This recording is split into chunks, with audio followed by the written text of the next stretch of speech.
Miss Janina Eunice A. Cabangon, who represents her father, Mr. Edgar Cabangon, our CMMA chairman. Members of the CMMA board, distinguished board of judges, the finalists and winners of our 47th CMMA, dear media practitioners, dearly beloved brothers and sisters in Christ. Your theme for this year's 47th Catholic Mass Media Awards sounds simple and innocent at first glance. Share with gentleness the hope that is in your hearts. It suggests that communicators must be gentle and kind as they accomplish their mission of giving hope to the people today. But if you take a closer look, you will be surprised how strong and thought-provoking it is. Allow me to go to the first letter of Peter, 3:13-17, and reflect with you on what St. Peter is telling us with this exhortation. He says, "Now, who is going to harm you if you are enthusiastic for what is good? But even if you should suffer because of righteousness, blessed are you. Do not be afraid or terrified with fear of them, but sanctify Christ as Lord in your hearts. Always be ready to give an explanation to anyone who asks you for a reason for your hope, but do it with gentleness and reverence, keeping your conscience clear, so that when you are maligned, those who defame your good conduct in Christ may themselves be put to shame.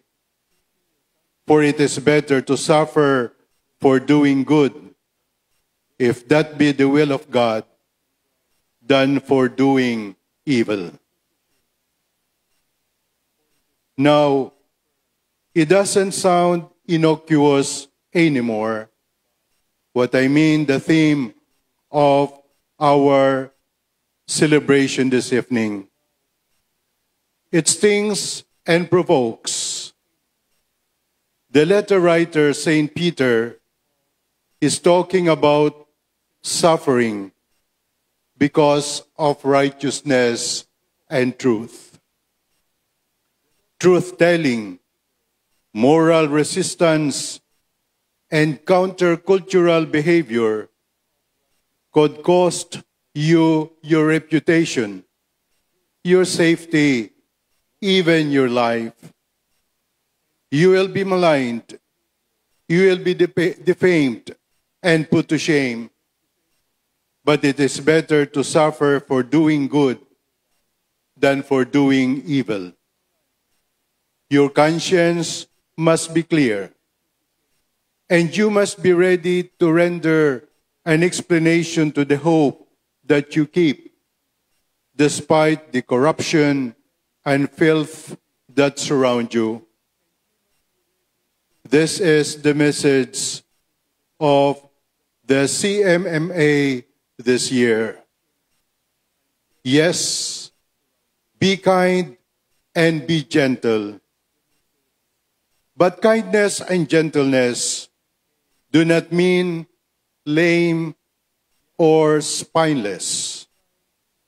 In fact, to practice restraint and respect in the age of anger and vitriol will take so much effort for many of us.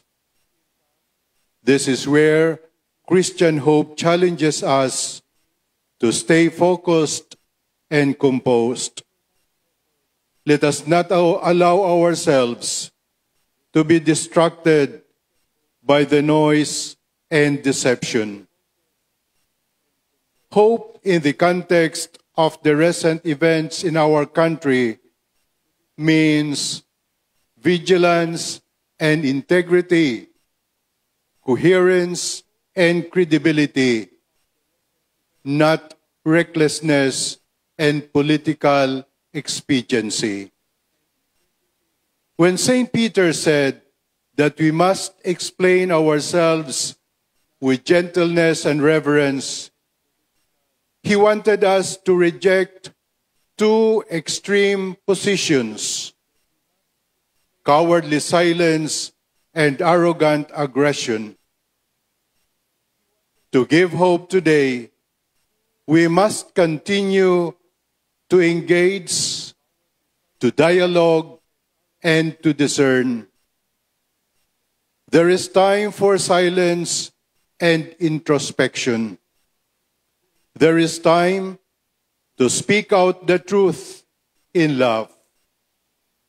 When we take a stand, we do so with a clear conscience, not from an agenda, not from self-interest. We defend the truth from the seat of wisdom and humility, not from arrogance or aggression. Always, we express our convictions and principles with charity and sincerity.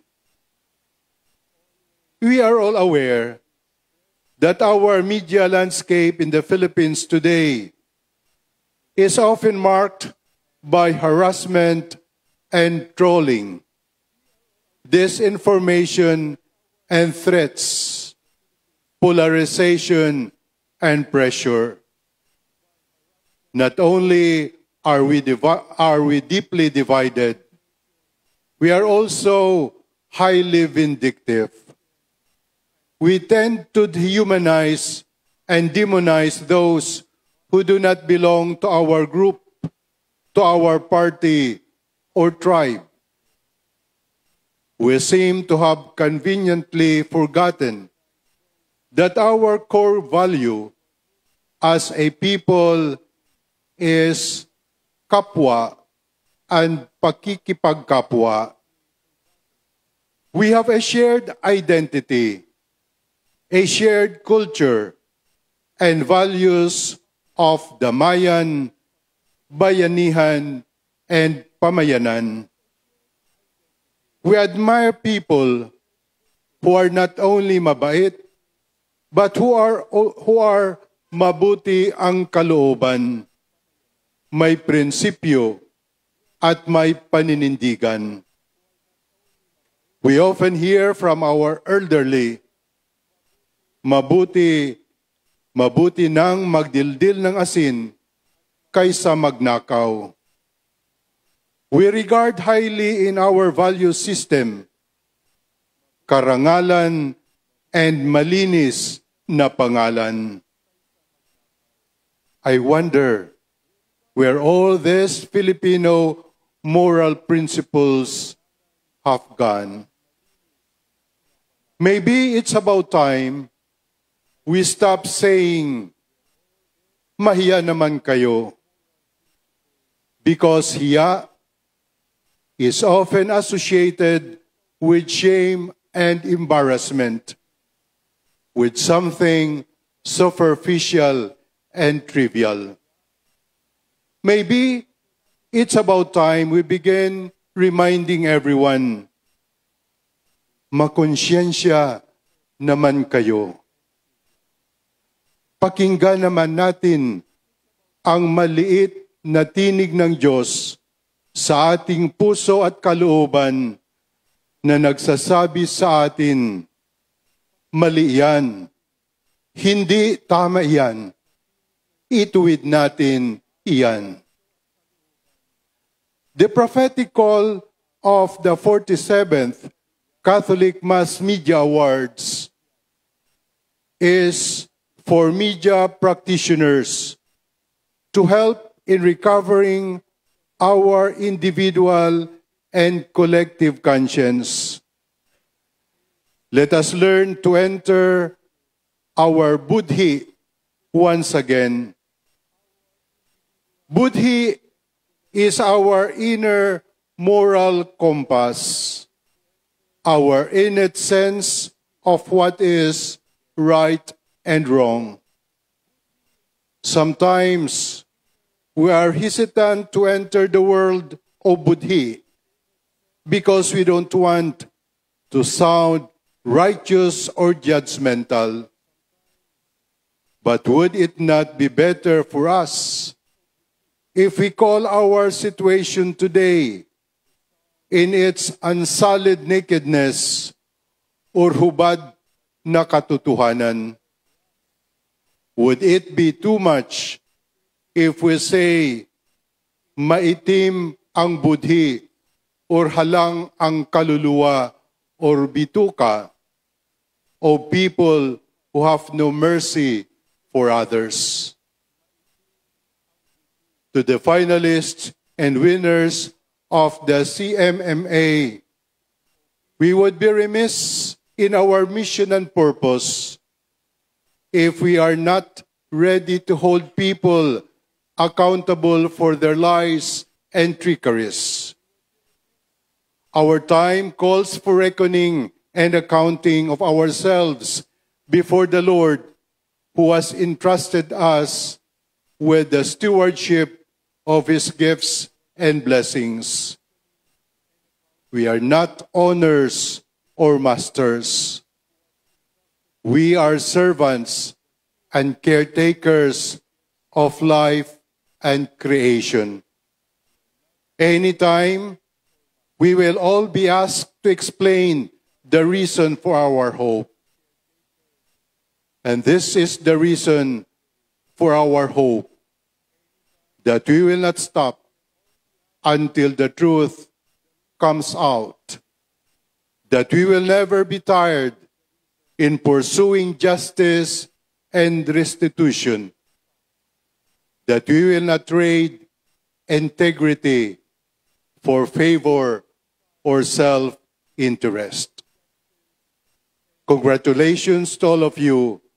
May you embody the hope that you report. May you guard the truth you disseminate. And may you uphold the dignity of the people you serve. Thank you, and God bless.